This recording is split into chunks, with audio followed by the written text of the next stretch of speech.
You're welcome to the AM News. Now, relatives of the 35 persons killed in two separate accidents this week have begun piling pressure on authorities to hand over their bodies as public anger continues to grow about the number of lives claimed by road accidents.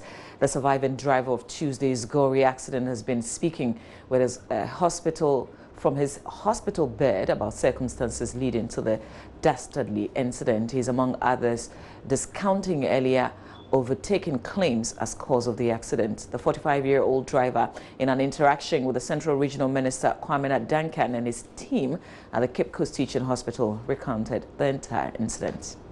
The driver of the red bus, who earlier accounts suggested he was overtaken, has been speaking. He gives a different account and discounts earlier claims.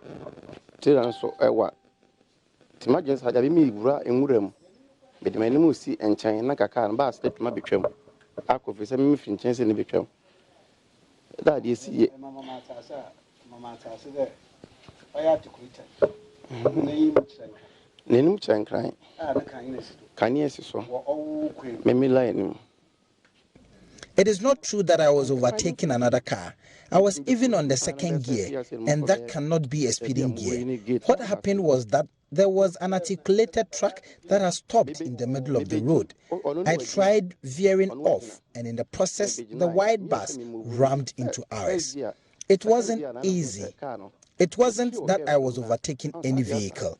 I had to escape through the roof of the car to safety. I got injured on my chest, my arm, and my leg, and couldn't move.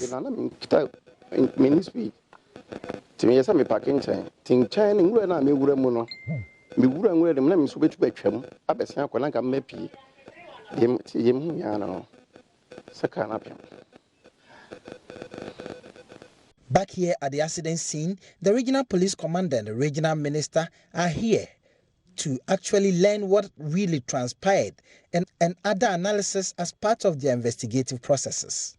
So we are back at the accident scene, the spot where exactly the accident happened. On my right, you see a long stretch of the road. On my left, you see a very sharp curve, and that is where we are told that the overtaking was done, the unsuccessful overtaking was done. But there are two narratives now. Apart from the unsuccessful overtaking, the driver who survived, the driver that was doing the overtaking, has been relating to the police that another articulated truck ran over them. But the regional police command indicated, or it's indicating that they are going to keep that in the investigation as well. So look at the wreckage that is left. The vehicles or the metals that we sit in that we call vehicles, look at the end, how it looks like now. It's reduced to rubble. Yesterday, these things were flattened, nothing. So you see the tires, how the tires have been reduced to. Look at what covers us when we sit in the car. Everything has been reduced to rubble. It's a very, very sorry sight, a gory incident that really happened here. The regional police commander, COP Paula Winnie, has been addressing the media, indicating, narrating what happened to the regional minister. The regional minister is calling for stiffer punishment for drivers that drive recklessly on our road. My name is Richard Kwejo for JoyNews. Meanwhile, 6,700 people have been killed through road accidents in Ghana in the last 3 years. This is despite the Road Traffic Act 2004 passed by Parliament in an attempt by government to deal with the unacceptably high number of deaths through road accidents in the country. Road safety experts believe the current law has not been helpful, largely because the initial heavy fines and sentences imposed on road traffic offenders in the 2004 Act have since been watered down significantly. Malik Dabu has more.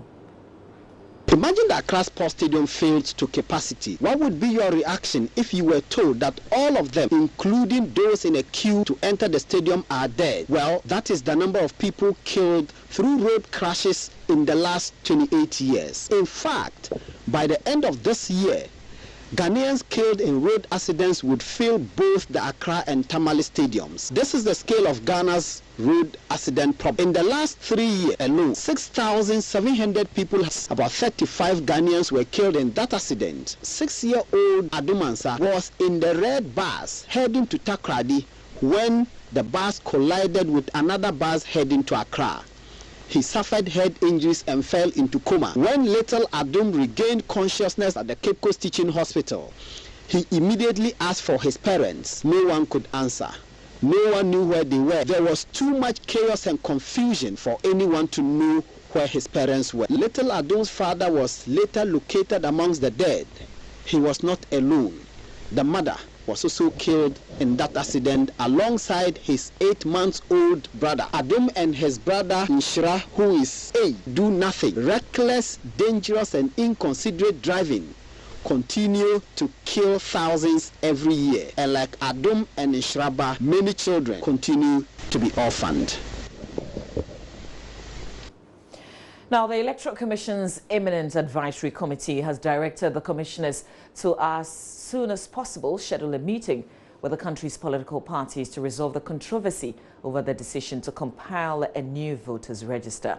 It follows a meeting with the Commission to outline the justification for the procurement of a new biometric voter management system and the compilation of a new voters register for the 2020 general elections. Kwesi Parker-Wilson monitored the meeting and reports.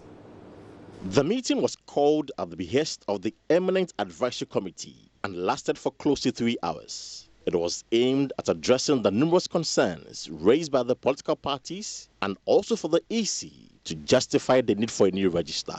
JoyNews sources say the issues of cost and timing were thoroughly discussed. IT experts at the commission also admitted the existing register could be upgraded for the conduct of the 2020 polls, but explained it would be even more expensive. The advisory committee also raised concerns about the EC's communication strategy and asked the commission to improve upon it to ensure political parties understand the process.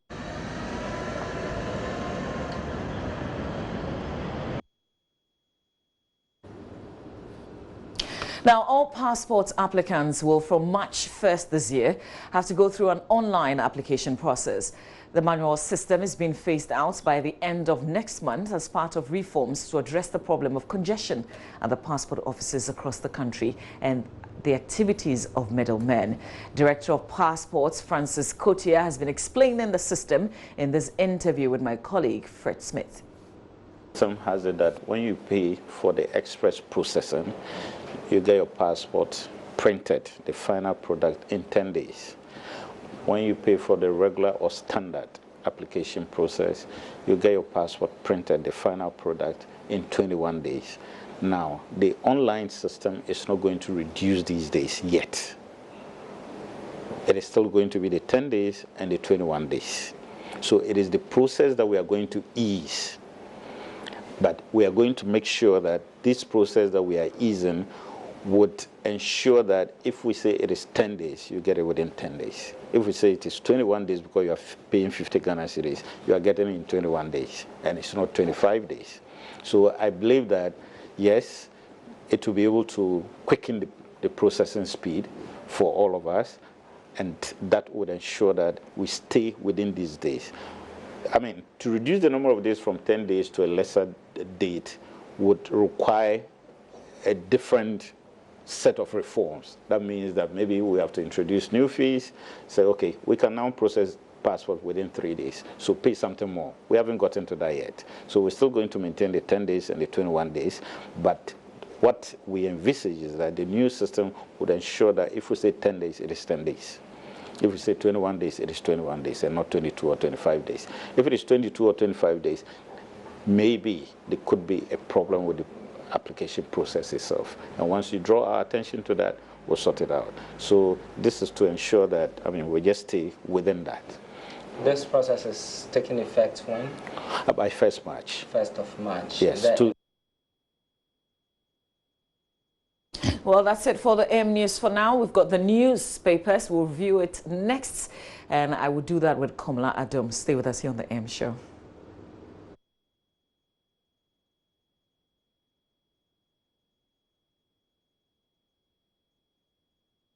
Saving pharmaceutical products made in this high-end pharmaceutical plant, where you probably don't even want to have a sandwich, using the world's latest manufacturing techniques, which result in lots and lots of pills that look really good, but actually contain nothing but pretty bad stuff.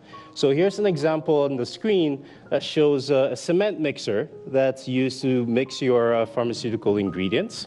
And the folks in the picture are actually the government inspectors that discovered this lab and not the counterfeiters. I'll be surprised if they've dressed this nicely and work in an environment that doesn't look so sanitary.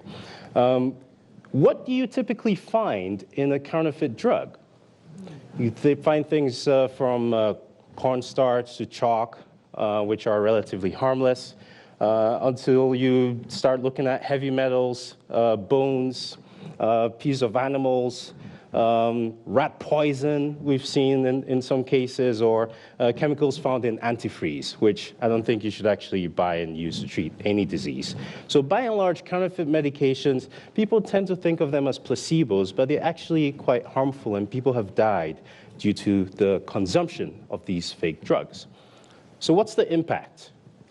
The World Customs Organization estimates that there's about $200 billion of these fake pharmaceutical products being sold every year. Someone's making a lot of money. But in this age of bailouts, who really knows how much $200 billion is worth, right? It could be a stack of money, somebody prints it out, somebody borrows it, never returns it, who knows, right? So let's look at some lives, because that's something we can count. Everybody has one. Not everybody has 200 billion or a stash of billions somewhere.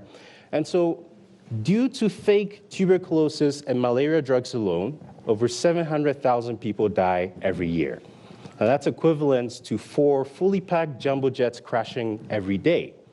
Now that would make the headlines if it were that obvious, but people take these pills and you're ill anyways and something happens and you don't really get better. You don't really attribute that to counterfeit meds. Could be the doctor screwed up, could be some incurable disease, could be aliens, who knows, right? So counterfeit drugs kill people, and it's hard to detect. But these studies show that there's quite an impact, and it's a global impact, because these fake drugs do not need visas to cross boundaries and reach our pharmacies. So take a look again at the high-end manufacturing plants where some of these pills are made, and tell me if you can determine which one came from that factory. Anyone? Is there one on the left? On the right? Well, you're pretty smart not to bet. I used to try to bet on these things and sort of try to figure out as an expert, and I sort of really discovered it's a bad idea, because as you can see, they look pretty much identical. One is genuine, made in a high-end pharmaceutical plant. The other one's made in someone's kitchen or warehouse or garage or something. But because they don't have to spend much money on the production sites, they can spend all the money on the packaging. And when you go take your drug, it's the packaging that counts, right? It looks really cool, shiny, it has a hologram on it, so you buy the one that looks shiny, and then you end up being duped, right? So in this case, you can see it's very tough for a consumer who walks into a pharmacy to tell the difference between a genuine product and then a fake product. How do these fake products end up on the pharmacy shelves anyways? Right? When you think of the pharmaceutical supply chain, typically think of this straight line distribution chain where the manufacturer will make the product. It'll go to a happy independent wholesaler. They'll stick a smiley face or something and ship it onto a distributor who puts it on an airplane. It flies over somewhere. Retailer gets a hold of it, puts a nice price tag on it, insurance pays for it, and you consume the product. However, the real pharmaceutical supply chain looks a bit more like this. The pharmaceutical manufacturer makes a product, it goes out there, distributor doesn't like it, gets returned, there's some payment issues, and then the products disappear, they get lost, and then patients get the product and say, oh, this is fake, I don't want it anymore, resell it to a pharmacy or a hospital that has a stock out. It's quite a mess. And this is only the genuine pharmaceutical supply chain. So if you toss in a couple of counterfeiters and mega counterfeiters who make active ingredients that are fake, that go into real pharmaceutical companies, it really looks like quite a mess, right? You don't want to be studying this supply chain. Some studies have shown that up to 30 different companies can touch a product before it ends up on the pharmacy shelf. So it's quite a mess. You don't want to be involved in this. And if you're the consumer, you're at the receiving end. So we need something to solve this problem. And the way we've decided to do it is to influence demand so that we can impact supply. People wouldn't make things that people don't buy. Right? It doesn't make sense. Why would you do it? And so let's figure out how to empower the patients so they can make a determination and only buy the things that they actually want to buy and not get tricked into buying drugs that they don't want to buy. So if you're trying to solve the labyrinth, there's actually no way to get to the other end if you're sort of staring at it there. So don't get confused if you're sort of tracing around and there is no way to get to the patient. But effectively, what we're saying is we're going to empower patients with technology that they carry in their pockets every day so they can avoid playing Russian roulette with their health and be able to find the right drugs at the right time in an easy and free way. All right, we'll be discussing this issue extensively on our Healthy Thursday on the AM show, so you've got to stay with us. Not every drug you buy out there, especially sometimes we go for the packaging instead of what it is that is inside the package. So we'll discuss this. We've got the Pharmaceutical Society helping us with this conversation on a Healthy Thursday.